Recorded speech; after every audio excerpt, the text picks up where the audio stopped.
Bismillahirrahmanirrahim. Assalamualaikum warahmatullahi wabarakatuh.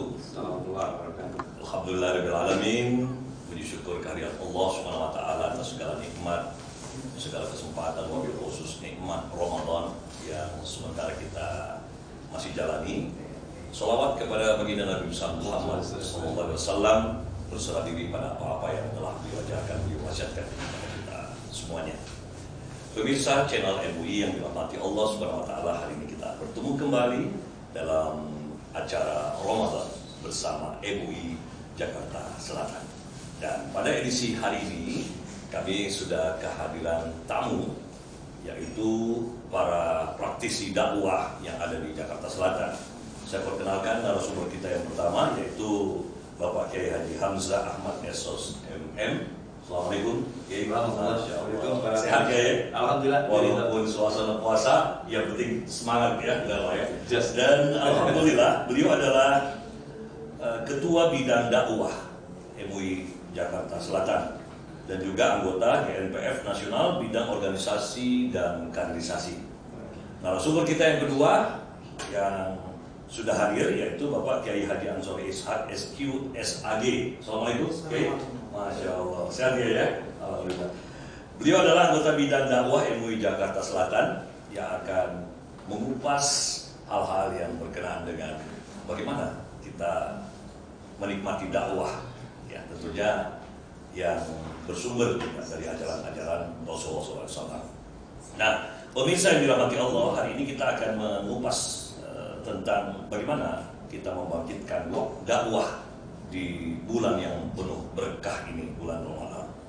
Dan langsung saja kita akan membahas sebenarnya Kiai, di dalam proses kita menjalankan kehidupan untuk beribadah kepada Allah Subhanahu wa taala, tentunya ada gerakan-gerakan yang tidak semua orang yang bisa melakukannya. Ini mungkin hal yang paling fundamennya, yaitu dakwah yang hanya dilakukan oleh orang-orang tertentu. Nah, sebenarnya sebagai pembuka saja nih, apa-apa saja sih yang kita bisa tingkatkan di dalam bulan suci Ramadan ini, khususnya menikmati dakwah, dan bagaimana cara kita menikmati dakwah atau menyampaikan. Kita mulai dari mana dulu? Kiai Hamzah atau? Ya, silakan. Baik, bismillahirrahmanirrahim. Assalamualaikum warahmatullahi wabarakatuh. Waalaikumsalam. Para pemirsa channel Majelis Ulama Indonesia yang berbahagia, dimuliakan Allah. Selamat melanjutkan perjuangan Ramadan. Mudah-mudahan Ramadan ini Ramadan yang tersempurna dalam kacamata. Amin, amin ya Allah. Apa yang disampaikan oleh, kalau saya menyapa beliau bagus, karena beliau adalah guru saya, guru manajemen, guru spiritual, guru bermasyarakat dan lain sebagainya. Makanya saya berbahagia sekali bisa bersua dengan beliau di channel Majelis Ulama kali ini. Baik, konten ini hari kita membahas mengenai bagaimana prosedur berdakwah di masyarakat, seperti yang tadi Om Bagus tanyakan. Memang ketika Allah Subhanahu wa taala berfirman, ya ud'u ila sabili rabbika bil hikmah. Itu artinya ada konten perintah dari Allah. Nah, saya merasakan bahwa konten perintah dari Allah Subhanahu wa taala kepada kita manusia ini lebih spesifik dirasakan di Ramadan itu, intensitasnya harus meningkat. Ya. Ketika kita mengingatkan orang tentang peningkatan itu, disitulah terjadi kualitas Ramadan. Jadi ketika Ramadan terjadi, para dai dan orang yang memang kapabilitasnya bukan konotasi sebagai dai juga mempunyai satu konsekuensi yang jelas untuk mengajak umat pada proses pengingatan tentang keberagamaan.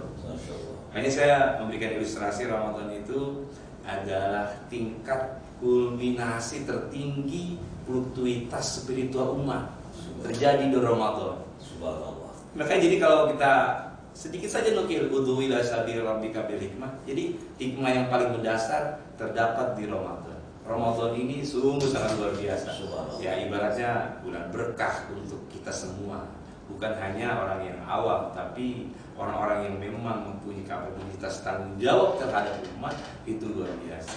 Jadi masyarakat seperti itu kalau menurut saya. Subhanallah, ya Hamzah. Nah, tentunya juga kita ingat selain bulan ini penuh keberkahan, kita juga banyak kenal bahwa bulan suci Ramadan itu juga disebut sebagai bulan tarbiyah. Nah, yang saya ingin tanyakan sebenarnya dalam gerakan dakwah ini, apa sih syarat-syarat? Kan kadang-kadang kan mungkin ada masyarakat atau umat yang ilmunya masih cetek, tapi ingin juga, ya Allah bolehkah saya juga berdakwah? Nah, kita minta nih pendapatnya Kiai Ansori. Apa sih yang menjadi hal utama seseorang yang ingin ikut dalam berdakwah itu? Bahasa simpelnya, syaratnya gitu. Assalamualaikum warahmatullahi Waalaikumsalam. Bismillah, Assalamualaikum yang saya hormati Om Bagus dan rekan saya Ki Hamzah. Ya, tadi sebenarnya ayat sudah disampaikan oleh Ki Hamzah. Ud'u ila sabili rabbika bil hikmah. Mengacu pada ayat itu sebenarnya konsep atau dimulai seseorang mulai berdakwah. Bisa kalinya individu, bisa umum.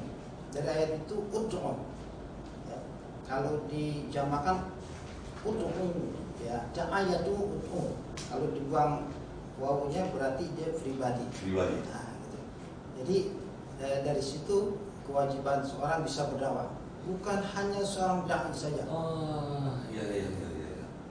Dan Islam ini sebenarnya agama yang mengajak pada sabili rabbik. Sabili rabbik itu bisa berarti shiratal mustaqim, fisabilillah, ad-dinul haq, agama yang benar. Kewajiban kita adalah mengajak umat manusia pada jalan dan diridhoi Allah Subhanahu wa taala. Adapun syarat-syaratnya ya tentu kita memahami dengan beberapa keutamaan. Tentunya seorang dai harus mengetahui apa itu yang namanya unsur dakwah, tahapan dakwah, sasaran dakwah itu harus dipahami. Betul. Makanya sasaran dakwah itu sebelum kita menyampaikan ke umat luas itu dalam surah At-Tahrim ayat 6 jelas. Ya ayyuhalladzina amanu qu anfusakum wa ahlikum nar. Itu tahapan dakwah. Sebelum kita menyebar ke orang luar, diri kita dulu. Dikhawatirkan atamuruna an-nasa bil birri wa tansawna anfusakum wa antum tatluna kitab. Dikhawatirkan seperti itu. Kita menyuruh orang kebaikan, nyuruh sholat, nyuruh puasa, nyuruh sedekah, tapi tidak berzakat, tidak mengerjakan itu nanti kata Allah apalah takdirun. Dalam bahasa gampangnya, kamu gila. Seperti itu. Jadi seperti itu dikhawatirkan. Jadi mulai dari itu pribadi. Wa takum minkum itu secara umum. Dalam hadis kan tidak baldu ani wala ayat. Sekalipun kita bisa beberapa hadis, silakan disampaikan kulul haq walau kana murah. Betul, ya. Subhanallah. Dan saya tiba-tiba teringat pada surah Al-Azab kita diingatkan bahwa sebenarnya manusia itu berada dalam kerugian kecuali dia adalah orang yang beriman dan mengerjakan amal soleh. Tapi ada kalimat akhir, wa tawassaw bil haq wa tawassaw bis sabr. Apakah ini juga bermuatan dakwah maksudnya? Kita nasihat menasihati untuk menegakkan kebenaran, nasihat menasihati untuk menetapkan salah. Apa kita mulai dari gimana pendapatnya? Dalam sudut pandang saya ketika memang firman Allah itu muncul, ya itu bagian dari sebuah proses dari dakwah itu sendiri ya. Apalagi dalam hidup yang semakin berkembang pola kehidupan manusia, di mana kita tidak bisa mengelakkan para pemirsa sekalian bahwa antara hak dan batil itu selalu saling memacu lah. Tiga, di mana dilihat integritas, kualitas dan idealisme beragama seseorang. Dia mau berada di jalur yang hak atau berada di jalur yang batil. Justru sekarang nih Om Bagus, secara kehidupan bernegara dan berbangsa kita tinggal mengukur di mana itu kapabilitas manusianya. Jadi konteksitas dari wa tawassaw bil haqq wa tawassaw bis sabr itu menjadi satu titik pancing kepada manusia.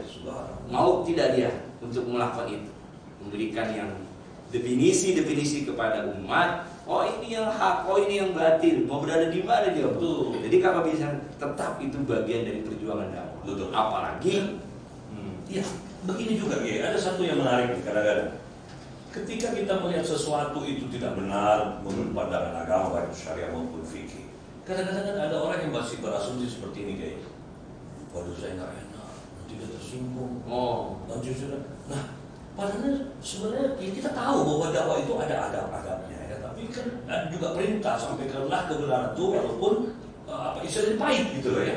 Nah, menurut pandangan Kiai Ansori, Kira-kira apakah benar di dalam dakwah itu harus ada adab? Mengacu satu hadis Nabi bersabda, "Man ra'a minkum munkaran falyughayyirhu biyadihi." Pertama, tahapan berubah seorang itu dengan kekuasaan. Pokoknya pemerintah di jabatan boleh. Ustaz ya dengan kapasitasnya dakwah. Yang lain pun dengan demikian, ilham, hikmah, seperti itu. Ada tahap-tahapannya. Jadi kita seorang dai ya tidak bisa dong merubah dengan kekuasaan karena ada aturan-aturan. Nah, diskualifikasi. Sekarang kita masuk nih, semakin hot nih pemirsa ya. Jadi kita masuk dalam suasana milenial nih, ya. Artinya mulailah muncul isu-isu adanya kiai-kiai milenial ya. Saya pikir mungkin umat itu asumsinya ke arah media sosial. Karena apa? Karena kalau kita hanya menunggu umat itu di masjid, sementara fokus umat ini sekarang kan ke media sosial ya. Nah oleh karena itu Majelis Ulama Indonesia Jakarta Selatan ini hadir di dalam channel khusus dalam rangka upaya memasuki bidang itu. Karena kalau tidak, takutnya generasi muda ini selama berpuasa, Kiai, kita lebih asik dengan medsosnya. Nah, apa harapan Kiai sebagai praktisi dakwah ya, untuk mengajak rekan-rekan kita semua tentang memfungsikan media sosial ini? Kita mulai dari Kiai Zohri lah. Silakan. Ya, terlebih lagi kita berada di bulan puasa. Secara umum kita ini bahkan sangat dikhawatirkan. Betul. Tiap tahun hanya dalam kategori lingkungan puasa yang awam. Betul. Karena mereka tidak memahami mana yang membatalkan puasa, mana yang menggugurkan pahala puasa. Makanya kata Nabi, "Kamil sha'imin laisa lahu min syamihi ilal ju' wal 'atash." Begitu banyak.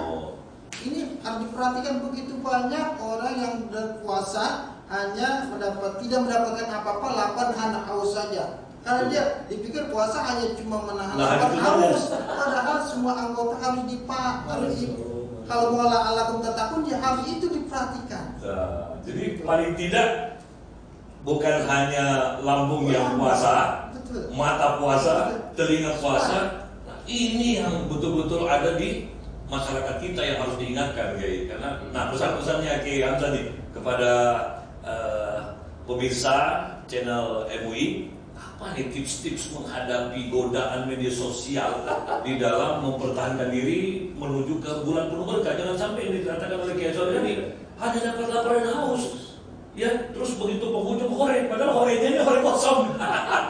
Silakan Kiai, silakan. Baik, tadi Kiai Ansori Akhina Villa itu sudah mengemukakan metodologi proses berdakwah demikian dan bagaimana mengatasi sebuah upaya dakwah. Ya. Nah, kalau menurut pemikiran saya memang di era milenial seperti ini, media-media yang kita buat melalui Majelis Ulama Indonesia Jakarta Selatan ini sudah sesuatu yang sungguh luar biasa. Di mana? Kenapa? Karena ketika memang kita menghadirkan satu pola pemikiran mencapai kesempurnaan beribadah Ramadan, itu bagian dari sebuah upaya dakwah. Dan di situ ketika diakses oleh umat, di situ ada kinerja kita. Ingat Allah berfirman, At-Taubah 105. Wa qul i'malu fasyayarallahu amalakum. Berkaryalah kamu, berbuatlah kamu, berinteraksilah kamu, karena karya kamu, interaksi kamu senantiasa termonitoring oleh Allah. Ini yang kita harapkan. Jadi umat pada momen-momen Ramadan ini lebih banyak mendekatkan dirinya kepada nuansa-nuansa spiritual. Salah satunya yang disebutkan oleh Majelis Ulama. Ini kita bagian dari Fasyayarallahu amal. Masya Allah. Gitu juga. Kiai berdua yang dirahmati Allah SWT dan pemirsa yang berbahagia. Akhirnya tibalah kita di penghujung diskusi kita pada kesempatan hari ini. Kami mohon masing-masing narasumber akan menyampaikan tips-tips singkat ya, bagaimana bisa menikmati Ramadan, menambah poin, yaitu poin dakwah, walaupun kita ini belum mencapai tingkatan ilmu yang mungkin tinggi seperti ustadz dan seterusnya, tapi kita masih bisa memfungsikan Ramadan ini mengambil poin dari poin dakwah, minimal apa nasihat-nasihat ringan ya. Nah, kita dengarkan dulu pendapat tips-tips dari narasumber kita. Satu-satu kita mulai dari Kiai Ansori, silakan. Ibadah adalah sesuatu yang butuh dengan ilmu. Jadi sangat dikhawatirkan orang ibadah itu hanya ikut-ikutan. Jadi puasa pun harus dengan ilmunya. Betul. Seperti tadi itu, mana yang batalkan puasa, Ya, mana yang bukan puasa, hanya sekedar ikut-ikutan. Makanya Allah berfirman, amanu, orang yang beriman, dia akan siap menjalankan segala risiko puasa. Gitu. Jadi paling tidak bulan ini karena bulan tarbiyah, ditambahkan ilmunya. Ya, baca buku, kalau ada kajian ikut, ya, jangan cuma baca. Kadang-kadang baca buku sendiri bisa sesat, asumsi-asumsinya jadi aneh gitu. Nah itu. Baik, sekarang kita beri kesempatan kepada Kiai Hamzah. Apa nih tips-tips untuk menambah kita punya poin di bulan suci Ramadan? Baik, pengalaman spiritual terakhir dari pertemuan ini memang puasa itu bukan satu kali ini saja kita lakukan. Subhanallah. Tapi puasa sudah kita lakukan dari sejak kita akil balik. Kalau saya sekarang umurnya 50 tahun, berarti sudah 42 tahun saya melaksanakan ibadah Ramadan. Makanya kualifikasi yang paling penting adalah anggap bahwa ini adalah opportunity spiritual yang tertinggi, peluang pilihan dari Allah yang sangat luar biasa. Jadi para pemirsa, manfaatkan momen ini dengan sebaik-baiknya, dengan mendekatkan diri kepada Allah. Man taqarraba minni shibran taqarrabtu minhu dirham. Siapa yang mendekatkan diri kepada Allah dengan ia seakan-akan berjalan, maka Allah akan mendekatkan seakan-akan berlari. Momen itu terjadi hanya di momen Ramadan, lain tidak.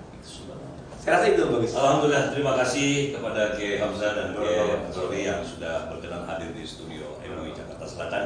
Dan akhirnya pemirsa channel MUI, sampai disinilah perjumpaan kita dalam bincang-bincang Ramadan bersama MUI Jakarta Selatan. Kita akhiri dengan hamdalah. Alhamdulillahirabbil alamin. Subhanallah. Wabillahi taufiq wa hidayah. Assalamualaikum warahmatullahi wabarakatuh dan tetap semangat. Siap.